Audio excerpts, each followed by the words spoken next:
what were the Israelites really doing in verse 5? What were they really doing? They were looking back to a time of bondage. They were looking back to a time of slavery.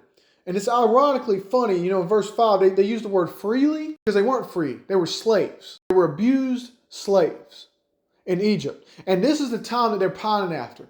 This is what they're wanting to go back to.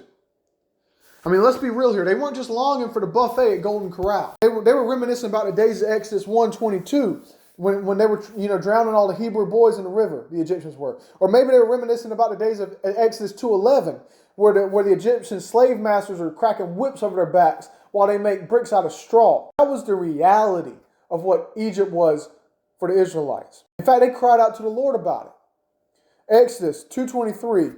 And it came to pass in the process of time that the king of Egypt died, and the children of Israel sighed by the reason of the bondage, and they cried, and their cry came unto God by reason of the bondage.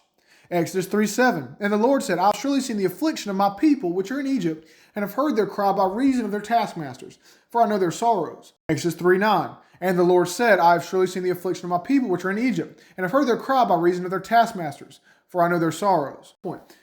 Regardless, the point is, they were in bondage. They cried to the Lord to get out of the bondage. The Lord brings them out of the bondage of Egypt, and now they are in the wilderness complaining and wanting to go back to the bondage. Seems foolish when you think about it. But we do the same thing today. If you're saved, God has freed you from the bondage of sin. But sometimes we want to go back, don't we?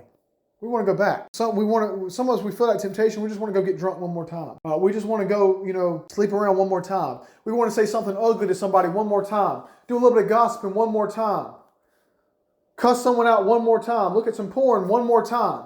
There's a temptation there to sin.